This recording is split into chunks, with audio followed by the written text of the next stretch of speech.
नमस्कार, India news देख रहे हैं आप और मैं हूं आपके साथ सचिन दुबे। उत्तर प्रदेश विशेष की शुरुआत करते हैं। बीजेपी अध्यक्ष जेपी नड्डा लखनऊ एयरपोर्ट पहुंचे। इस दौरान सीएम योगी, डिप्टी सीएम केशव प्रसाद मौर्य और दिनेश शर्मा वहां पर मौजूद थे। कैबिनेट मंत्री ब्रजेश पाठक समेत कई मंत्रियों ने उनका जोरदार स्वागत किया। बता दें, बीजेपी संगठन में जान फूंकने पार्टी के राष्ट्रीय अध्यक्ष जेपी नड्डा 2 दिवसीय दौरे पर लखनऊ पहुंचे हैं, जहां वह पंचायत चुनाव और विधानसभा चुनाव की तैयारियों की समीक्षा के साथ ही संगठन और सरकार के पेंच कसेंगे। विधायकों, सांसदों के अलावा पार्टी कार्यकर्ता और बूथ अध्यक्षों के साथ मीटिंग का कार्यक्रम है। नड्डा योगी मंत्रिमंडल के विस्तार पर भी चर्चा कर सकते हैं।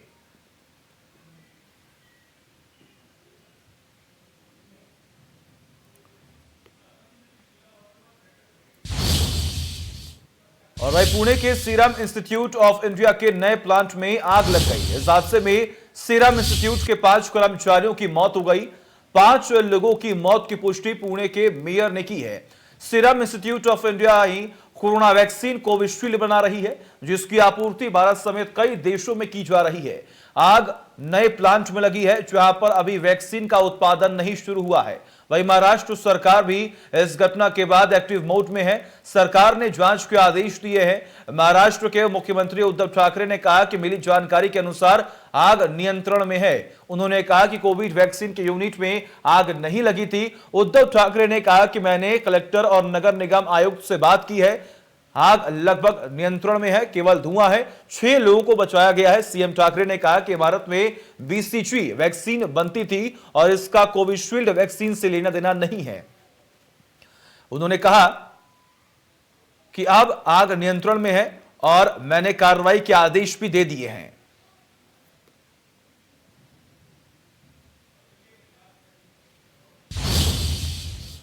और इस वक्त वैक्सीनेशन का पहला फेज चल रहा है और उम्मीद है कि कोरोना वैक्सीनेशन का पहला चरण अप्रैल अंत तक पूरा हो जाएगा। और इसके साथ ही दूसरे फेज में किस किस को टीका लगेगा यह भी तय हो चुका है। जी हां, वैक्सीनेशन के दूसरे चरण में 50 साल से ज्यादा उम्र वालों का नंबर अब आ चुका है और साथ ही 50 साल से ज्यादा वाले जनप्रतिनिधियों को भी वैक्सीन लगाई जाएगी। और दूसरे फेज में पीएम के साथ साथ मुख्यमंत्रियों का भी टीकाकरण किया जाएगा।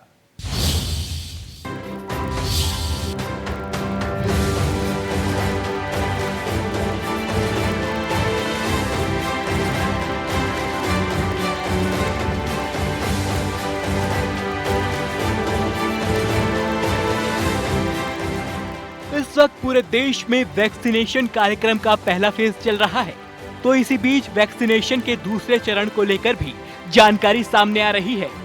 टीकाकरण का दूसरा चरण शुरू होते ही लोकसभा से लेकर विधानसभा क्षेत्र में विशेष अभियान संचालित किए जा सकते हैं, जिसकी जिम्मेदारी संबंधित क्षेत्र के मुख्य प्रतिनिधि पर होगी। जानकारी के मुताबिक वैक्सीनेशन के दूसरे चरण में पीएम नरेंद्र मोदी और मुख्यमंत्रियों को कोरोना का टीका लगेगा। दूसरे चरण में 50 साल से ज्यादा उम्र के व्यक्तियों को वैक्सीन लगाई जाएगी। हमारे देश में लगभग 8 लाख लोगों को कल तक टीका लग गया। उसमें भी कोई गिनती के लोगों को ये इस तरह की जो साइड इफ़ेक्ट हुए हैं, जो कि साधारणतः नॉर्मल वैक्सीन्स में होते हैं। और वैक्सीन्स की कितनी हमारे जीवन में उपयोगिता है, इसको भारत से ज़्यादा कोई दूसरा शायद नहीं समझ सकता। दूसरे चरण में देश के उन 75% सांसद, मुख्यमंत्री और मंत्रियों को टीका दिया जाएगा जिनकी आयु 50 या उससे ज्यादा है। इनमें से अस्वस्थ जनप्रतिनिधियों को प्राथमिकता दी जाएगी।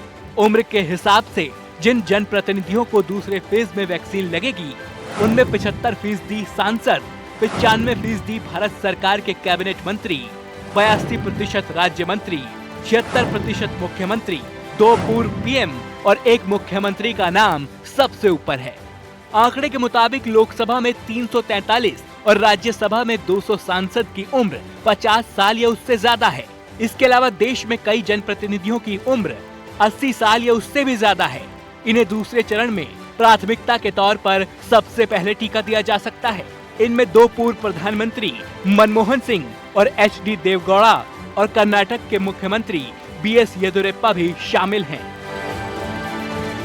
समय है, जनवरी का महीना जो है हमारे लिए ढेर सारी संतोषजनक बातें लेकर आया है। बड़े मेहनत के साथ पिछले 5 महीने में हमारा जो नेशनल एक्सपर्ट ग्रुप है वैक्सीन एडमिनिस्ट्रेशन का, उसने डॉक्टर वीके पॉल और राजेश भूषण जी की अध्यक्षता में बहुत विस्तार से 5 महीने इसके ऊपर काम किया है।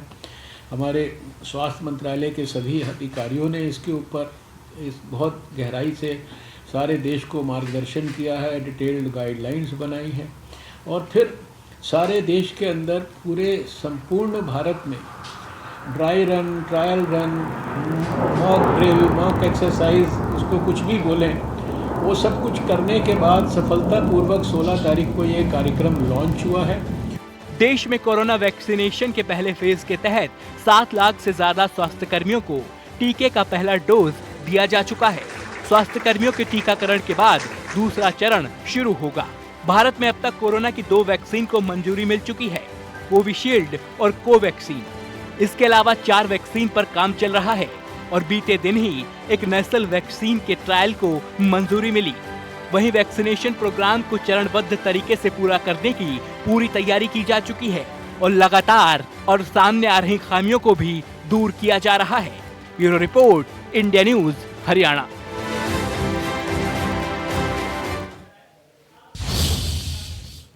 और वहीं उत्तर प्रदेश में कोरोना वैक्सीनेशन के दूसरे चरण से पहले नई गाइडलाइंस जारी की गई है। 22 जनवरी को दूसरे चरण के तहत स्वास्थ्य कर्मियों का टीकाकरण होना है।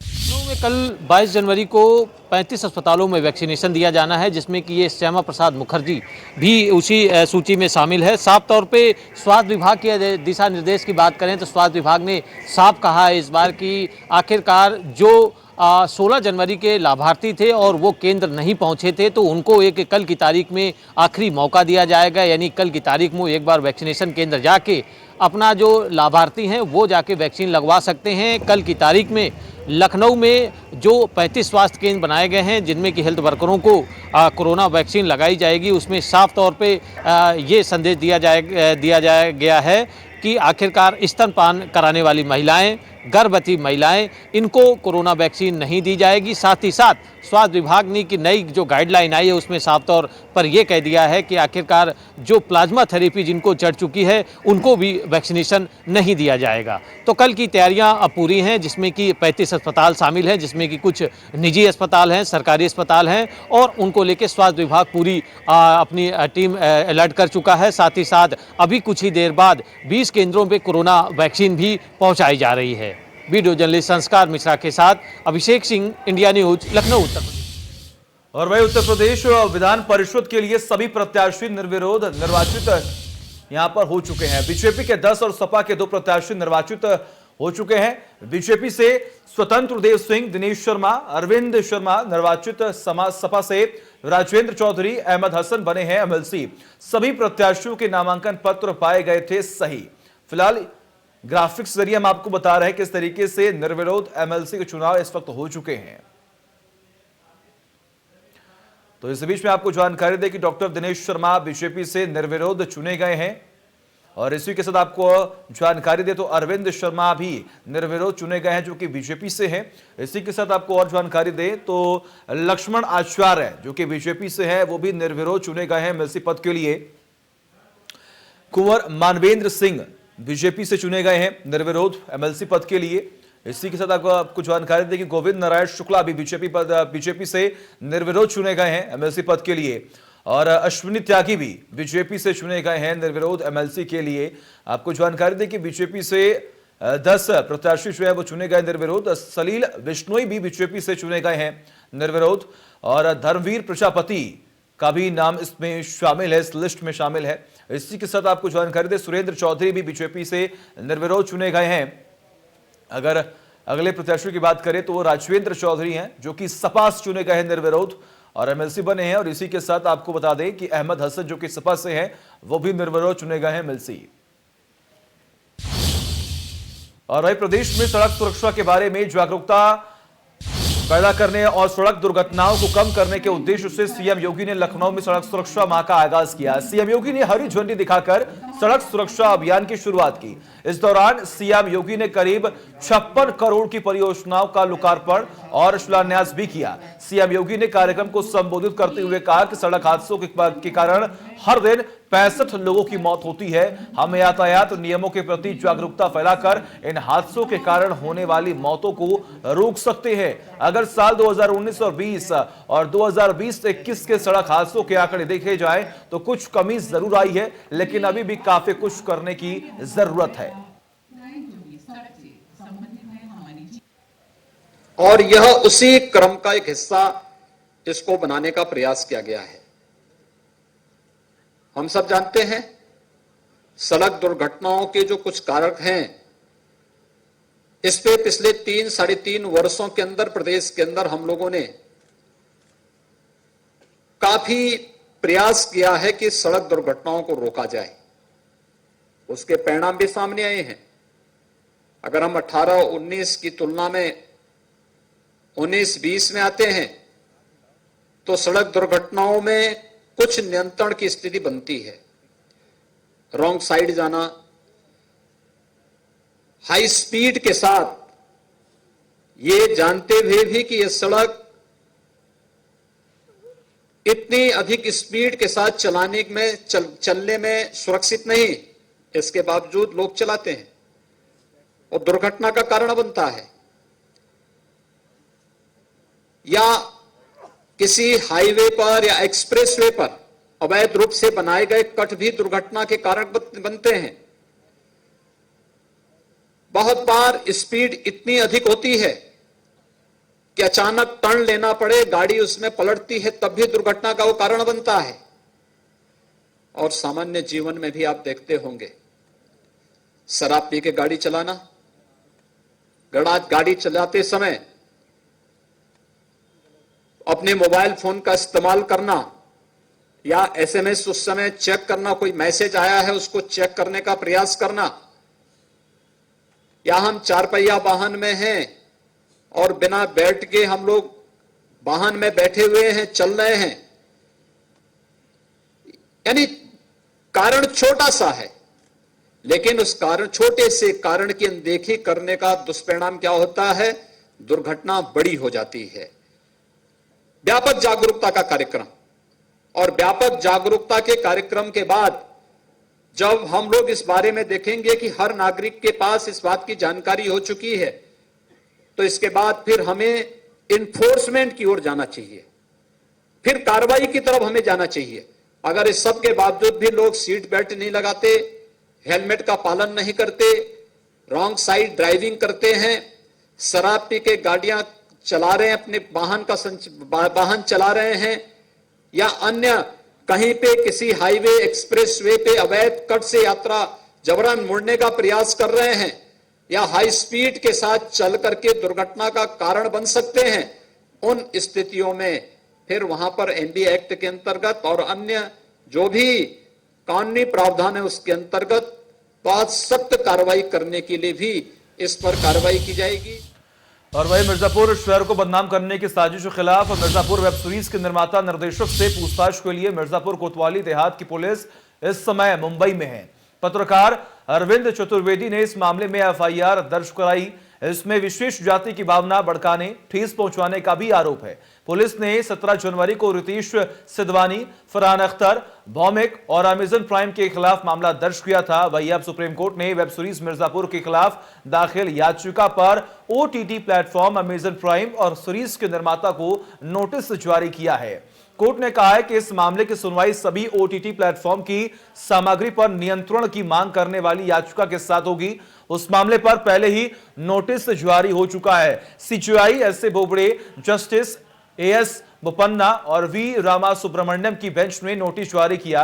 वेब सीरीज में मिर्जापुर शहर की छवि खराब करने का आरोप लगाते हुए सुरेश कुमार सिंह ने सुप्रीम कोर्ट में याचिका लगाई थी। इससे पहले मिर्जापुर पत्रकार और लेखक अरविंद चतुर्वेदी ने भी मिर्जापुर वेब सीरीज के खिलाफ एफआईआर दर्ज करवाई थी।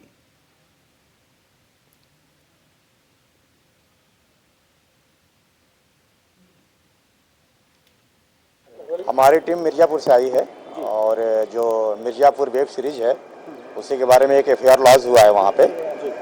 उसी से हम लोग पूछताछ के लिए यहाँ डीसीपी क्राइम साहब से परमिशन लेने के लिए आए थे, किंतु डीसीपी क्राइम साहब अभी यहाँ अवेलेबल नहीं है।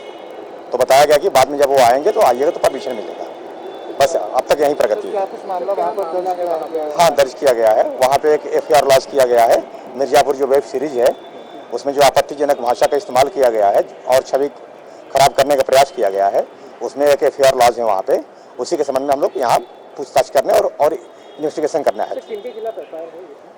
उसमें तीन अभी नेम्ड हैं।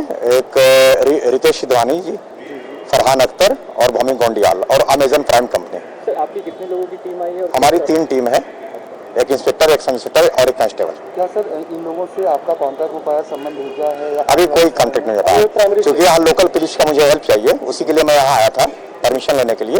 अभी सर है नहीं, सर आएंगे तो परमिशन लेकर आगे करवाइए। छोटा सा सवाल सर। नहीं, डिले नहीं हो रही है, ये तो प्रोसेस है। अब प्रोसेस जो होगा वो तो नियम से ही होगा ना।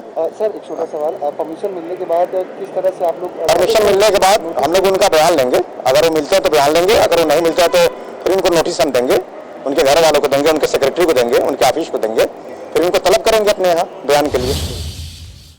और अब लखनऊ से अगली खबर सामने आ रही है, जहां पर 2022 के पहले कांग्रेस का बड़ा कदम आया सामने। उत्तर प्रदेश कांग्रेस ने जारी किया कैलेंडर में प्रियंका गांधी दौरे की तस्वीर। यह बड़ी खबर, अहम जानकारी आपकी टीवी स्क्रीन पर हम आपको बता रहे हैं, लखनऊ से आ रही है, जहां पर 2022 के पहले कांग्रेस का यह बड़ा कदम आया सामने। उत्तर प्रदेश कांग्रेस ने जारी किया है कैलेंडर में आप देख पा रहे हैं किस तरीके से प्रियंका गांधी द्वारा जो भी दौरा किया गया है उसकी तस्वीरें यहां पर दिखाई जा रही है इस कैलेंडर के जरिए। तो यह अहम जानकारी, कांग्रेस की तरफ से कैलेंडर जारी कर दिया गया है। प्रियंका गांधी जी सकारात्मक, रचनात्मक, संघर्षशील राजनीति की प्रणेता हैं। उनकी जो कैलेंडर कांग्रेस पार्टी ने उत्तर प्रदेश में जन जन तक पहुंचाने का, लाखों लोगों तक पहुंचाने का संकल्प लिया है, उसमें तस्वीरें जहां पर एक ममता भरी तस्वीरें हैं, आंसू पोंछते हुए दिख रही हैं पीड़ितों की, जरूरतमंदों की, वहीं पर कार्यकर्ताओं के साथ संघर्ष करते हुए, कार्यकर्ताओं को लाठी से बचाते हुए, पुलिस की लाठी, पुलिस की प्रताड़ना से कार्यकर्ताओं को बचाते हुए उम्भा गांव में जो संघर्ष हुआ था, उन संघर्षों की तस्वीरें हैं। तमाम अमेठी और रायबरेली की तस्वीरें हैं। उन तस्वीरों के माध्यम से जो कांग्रेस पार्टी का संगठन सृजन का कार्यक्रम चल रहा है, न्याय पंचायत स्तर पर कार्यकर्ता जमे हुए हैं, उन कार्यकर्ताओं तक एक संदेश कि प्रियंका गांधी जी की राजनीति कैसी है, प्रियंका गांधी जी के संदेश क्या है, उस चित्र के माध्यम से कांग्रेस पार्टी लाखों ही लोगों तक उनके संदेश को पहुंचाकर एक सकारात्मक, संघर्षशील, रचनात्मक नेता की तस्वीर और उनके संदेश को पहुंचाने का काम करने जा रहे हैं। और भाई, कांग्रेस पार्टी के राष्ट्रीय सचिव और प्रदेश प्रभारी धीरेन्द्र गुज्जर रामपुर पहुंचे, जहां कांग्रेसियों ने उनका जोरदार स्वागत भी किया। इस दौरान धीरेन्द्र गुज्जर ने एक जनसभा को संबोधित करते हुए कांग्रेसियों में जोश भरते हुए कांग्रेस से जुड़ने की अपील की। उन्होंने कहा कि ये कांग्रेस पार्टी है, आपके हितों को ध्यान में रखकर काम करती है। इस दौरान धीरेन्द्र गुज्जर ने सीएम योगी, पीएम मोदी और गृह मंत्री अमित शाह समेत सपा प्रमुख अखिलेश यादव पर भी तंज कसा। उनसे खास बातचीत की हमारी सहयोगी ने। जो मेरी विधान के अध्यक्ष बनाने हैं और अपनी बूथ कमेटी बनाना है, आप लोगों के सबके नाम हम